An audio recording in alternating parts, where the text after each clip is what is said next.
Tribuners, kami akan menyajikan sejumlah informasi terkini mengenai konflik yang terjadi di Timur Tengah. Iran mengurangi militernya di Suriah setelah serangkaian serangan yang dilakukan Israel, termasuk di provinsi Quneitra dan Daara di Suriah Selatan. Kedua wilayah ini berbatasan dengan dataran tinggi Golan yang dicaplok Israel. Hal ini dikatakan oleh sumber yang dekat dengan kelompok Hizbullah pada Rabu 24 April 2024. Lebih dari satu dekade, Iran memberikan dukungan militer ke pasukan pemerintah Suriah. Namun, serangkaian serangan yang menargetkan komandannya beberapa bulan terakhir membuat Iran memanggil pasukannya untuk berkumpul melindungi negaranya. Meski tidak menarik seluruhnya, Iran masih menempatkan pasukan di bagian lain Suriah. Pemantau perang yang berbasis di Inggris, Observatorium Suriah untuk Hak Asasi Manusia, mengatakan bahwa pasukan Iran telah ditarik dari Damaskus dan Suriah Selatan. Pejuang Lebanon dan Irak yang didukung oleh Iran telah menggantikan pasukan mereka. Iran juga telah berulang kali mengatakan bahwa mereka tidak memiliki pasukan tempur di Suriah, hanya petugas yang memberikan saran dan pelatihan militer. Akan tetapi, observatorium mengatakan sebanyak 3.000 personel militer Iran hadir di Suriah, didukung oleh puluhan ribu pejuang terlatih Iran dari negara-negara termasuk Lebanon, Irak, dan Afghanistan. Abdel Rahman mengatakan bahwa banyak penasihat Iran yang telah meninggalkan Suriah selama 6 bulan terakhir, meskipun beberapa tetap di Provinsi Aleppo di utara dan di Provinsi Deir ez-Zor di timur. Orang-orang yang baru-baru ini melakukan perjalanan ke Damaskus mengatakan kehadiran Iran menjadi kurang terlihat di ibu kota Suriah, dengan beberapa kantor militer Iran di kota tua sekarang ditutup. Bendera Iran dan potret para pemimpin Iran yang tergantung di beberapa bagian Damaskus, sebagian besar juga telah menghilang. Sekarang kehadiran Iran hanya terlihat di Sayyidah Zainab, yang merupakan tujuan ziarah Syiah yang penting di pinggiran selatan kota.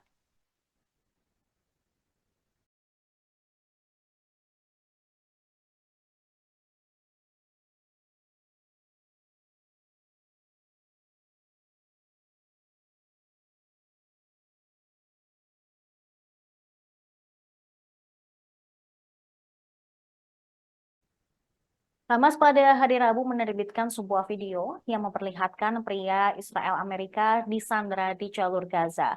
Dalam video tersebut, pria bernama Herz Goldberg Paulin, berusia 23 tahun, mengaku diculik dari festival musik Nova di Israel Selatan saat serangan Hamas pada 7 Oktober lalu.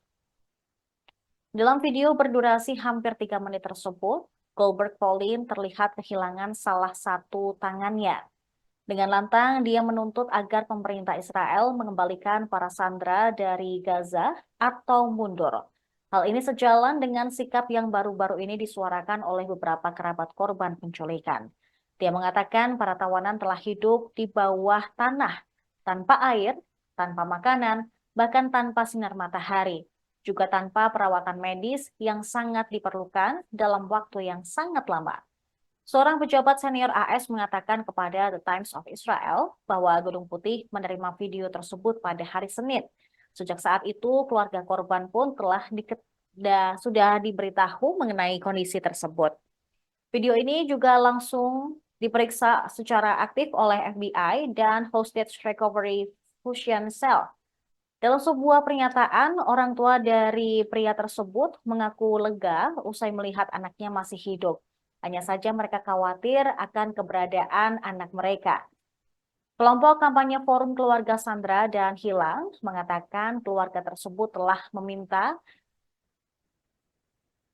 memberi izin agar video putra mereka disiarkan oleh media.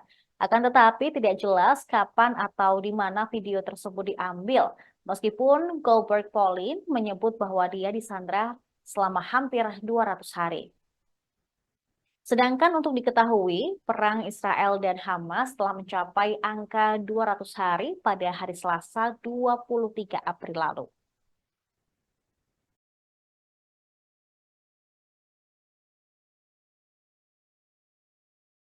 במסיבה בחניון רעים.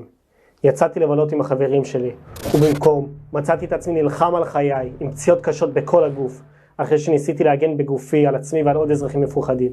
כי לא היה מי שיגן עלינו באותו היום. בנימין נתניהו וממשלת ישראל, אתם צריכים להתבייש בעצמכם. בנימין נתניהו וממשלת ישראל, אתם צריכים להתבייש בעצמכם. אתם צריכים להתבייש שהפקרתם אותי ועוד אלפי אזרחים באותו יום ארור. אתם צריכים להתבייש שכמעט 200 יום אנחנו נמצאים פה וכל ניסיונות החילוץ של צה"ל כשלו. אתם צריכים להתבייש שהפצצות חיל האוויר הרגו כמעט 70 חטופים כמוני. ואתם צריכים להתבייש ששוב ושוב כל עסקה שעולה על השולחן, אתה והממשלה שלך שוללים. אתם לא רוצים לסיים את הסיוט הזה כבר? בנימין נתניהו וחברי ממשלת ישראל. בזמן שאתם יושבים ועושים Militer Israel telah melakukan semua persiapan yang diperlukan untuk mengambil Rafah. Mereka mengklaim dapat segera meluncurkan operasi militer tersebut saat mendapatkan persetujuan dari pemerintah. Hal ini diungkapkan oleh seorang pejabat senior pertahanan Israel pada Rabu kemarin. Israel mengatakan pihaknya bergerak maju dengan rencana serangan habis-habisan ke Rafah. Militer Israel diperkirakan sedang bersiap mengirim pasukan mereka ke Rafah. 2 brigade cadangan dimobilisasi untuk misi Gaza, sementara barisan tenda didirikan di Khan Yunis. Betan McKernan di Yerusalem dan Julian Borger di Washington pada Rabu. Israel tampaknya juga telah siap mengirimkan pasukan ke kota Rafah yang berada di paling selatan Gaza. Mereka mengatakan bahwa 2 brigadenya sedang dipersiapkan. Tetapi video yang beredar secara online menunjukkan barisan tenda putih persegi didirikan di Khan Yunis. Juru bicara pemerintahan Perdana Menteri Israel, Benjamin Netanyahu, mengatakan Israel akan melanjutkan operasi darat, akan tetapi tidak memberikan batas waktunya secara jelas. Wilayah ini satu-satunya sudut jalur tersebut yang belum mengalami pertempuran darat sengit dan juga tempat lebih dari separuh penduduk wilayah Palestina yang mencari perlindungan. Rencana serangan terhadap kota itu telah menyebabkan kekhawatiran internasional yang meluas. Badan-badan bantuan juga telah memperingatkan potensi bencana kemanusiaan. Bahkan Presiden Amerika Serikat Joe Biden telah mendesak Benjamin Netanyahu untuk tidak menyerang Rafah. Memindahkan warga sipil keluar dari bahaya akan menjadi bagian penting dari strategi Israel. Negara-negara barat termasuk sekutu terdekat Israel, Amerika Serikat juga telah memohon berkali-kali agar Israel menahan diri tidak menyerang kota di tepi selatan jalur Gaza.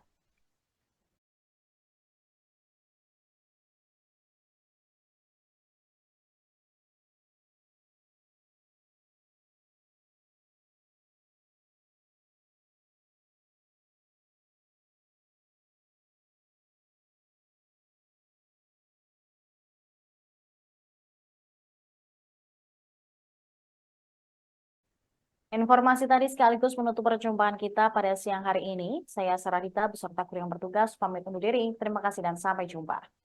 Download Tribun X sekarang. Menghadirkan lokal menjadi Indonesia.